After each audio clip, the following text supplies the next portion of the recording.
Guys, this is the fabric I'm going to be using to make this kimono, and you just need about 2 yards of fabric. Okay, and what I have here is 2 yards. So I'm going to first of all fold it into two equal halves.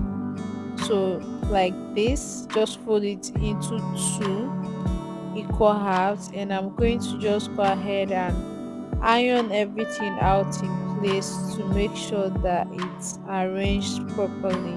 So now this is the fold we did, which is the fold into two. Now I'm going to fold it again. This time it's now into four, so we have 1, 2, 3 and 4. So this way we are going to be cutting the front and the back of this kaftan together. I'll also go ahead and iron everything out so that it's straight. Now we're going to take the neck measurements from the center here. So how we're going to go about this is very simple. I'm going to be cutting out the back neckline first. Remember, the front and the back is going to be cut out together, but we'll be using the back neckline to cut out everything for now. So I came down by 1.5 inches, and I'm coming in by 3 inches to create this neckline. So the neck width is 3 inches and the neck depth is 1.5 inches. So I used it to create my neckline. So once you're done creating your neckline, from the center you're going to go in by half of your shoulder measurement. So for me, half of my shoulder measurement is 7, and I just marked it here.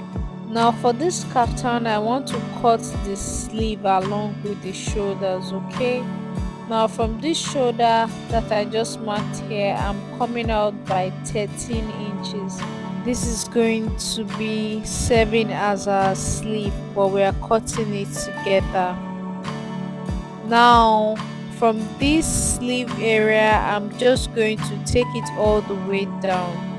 So whatever measurement I had after doing my sleeve, I'm just going to take it all the way to the end of my fabric. It's not going to affect the hip measurements, because by the time you measure where your hip is plus the extra 13 inches as stitching allowance for the sleeve, it's more than enough. It's not going to be too small for you. Now the next thing I want to do is from the shoulder here, I'm going to come down by how long I want this kimono to be, and you know that this is a short one. I'm marking it right now at 27 inches for the length, so that by the time I'm done sewing everything, it will round up to be about 25 inches. So now I'm connecting straight from the sleeve to meet this new line I just created. By the time you are done, you notice that it actually looks like a box. Now you're going to go ahead and cut out the neckline like I'm doing here, and then for the end of the dress I'll cut it out as well. And then for the side, I decided to add about 1 inch extra for stitching allowance, because I didn't add this earlier. We need to add this stitching allowance so that we'll be able to fold up the sleeve area. Now from the top of my shoulder, I'm coming down by how wide I want this armhole of the sleeve to be. Now because this is a free bubu, I came down by about 11 inches. Okay, so now I'm just going to cut on this line that I had earlier, and then curve it out like this. Okay, so this is what I gave it stitching allowance, so that I'll be able to stitch the armhole area down. So now I'm going to go ahead and open this up. We have cut out the front and the back together, and it's having the same neckline right now. So we need to make some adjustments on the on one part of the neckline so that we use that as the front neckline. Both of them cannot have the same neckline, else it's not even going to pass through your head. So I'm just arranging the shoulder areas. The shoulder is easy to spot here because of the lines that we have from the ironing that we have done before. So I'm just going to go ahead and just iron the neckline areas to just sit perfectly in place so that I know the center. So I'll pick one of the necklines. Any part of it is the same. You can use any part, and I'm going to come down by an extra 1 inch to make the front neckline deeper. So I connected it into the round neckline, and I'm just going to go ahead and cut it out like this. So now you can easily differentiate between the front and the back. Another thing I'm going to do is to have another cut on the front neckline. You will notice that there was a straight cut after the round neckline. There was another straight cut that came down. So from the neckline I have here, I came down by 4 inches, and I'm just going to cut straight through the middle until I get to that 4 inches point. So once you're through with this, you cut out the front neckline and the back neckline. Notice that we actually didn't have to cut through the shoulders. Now I have this piece here that I want to use for my facing.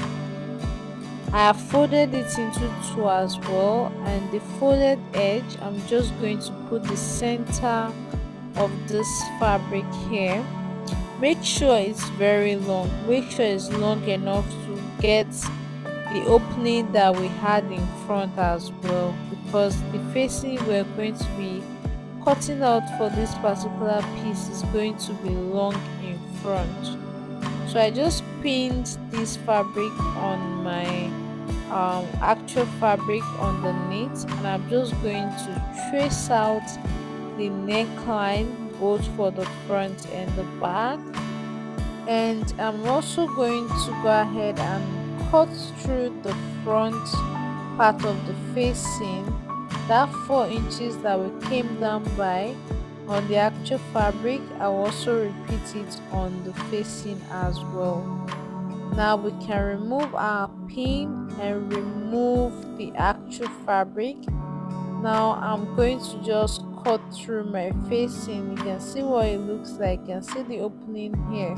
So I'm just going to make curves on this to make it better. So on the back, I'll just come out by about 1.5 inch and curve it like this. Now for the front, we cannot do this because of the long line that we came down by. So you can see how I had to curve it to be longer in front. So yours should also look the same way.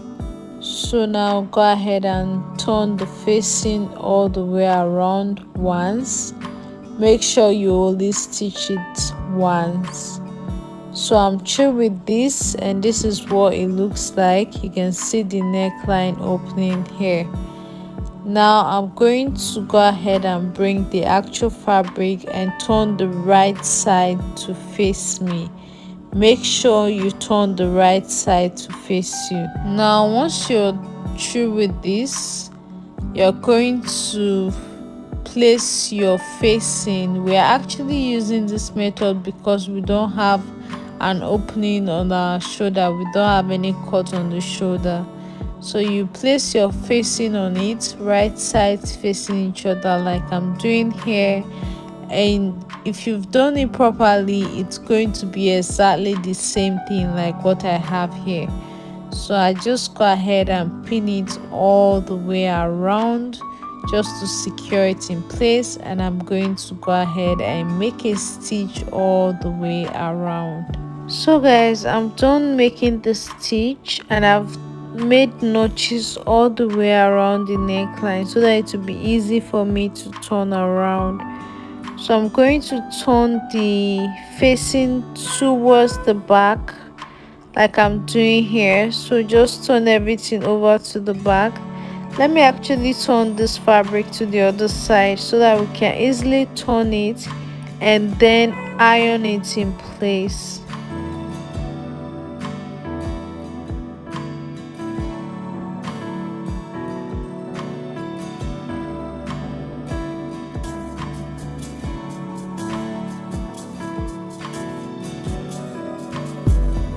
Anybody wear one for two?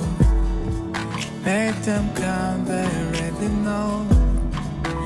I'll be right beside you. So guys, I'm done ironing the facing to the wrong side, and just temporarily for now I am just using hemming gum. If you don't have this, it's totally fine, but I'm just ironing hemming gum so that it will be easy while I'm sewing, so that the facing is not coming over to the right side. I will go ahead and hem this when I'm done with everything with my needle and thread. So the neckline is all done. I actually wished I used a different kind of fabric for this tutorial, because this is very colorful and I can't really see the neckline as I'm actually making this voiceover. But anyways, I'm just going ahead to iron this out. As you can see, just iron everything in place, arrange everything front and back, make sure it's straight. You don't want one side to be longer than the other. So this is what I have. The neckline is actually looking very nice. Now the next thing I want to go ahead and do is work on the armhole area. We're just going to fold it in one side this and fold it again a second time, just to finish up this edge here. And of course I'll do the same thing for the other side as well. So guys, I'm done with the sleeve. As you can see, I hope you guys can see it. Whew, this color is so much, honestly. Now let me turn everything over to the wrong side, because I want to go ahead and stitch down the sides now. And this is basically almost like the last part of it. Can you imagine? This is a very simple and short tutorial. Now I'm just going to go ahead and pin down the sides. This is optional, it's not compulsory to pin it down, but I'll just pin it down for the purpose of the tutorial. And I'm just going to stitch down this area here with about 1/2 of an inch, and do the same thing for this other side as well. So guys, I am done stitching it down now on the sides, and I've ironed it out, and I've also gone ahead to finish up the ends. This is what our neckline looks like, and basically that is all for this tutorial. Thank you so much for watching. Let me know what you think about it in the comment section. I'll see you in my next one.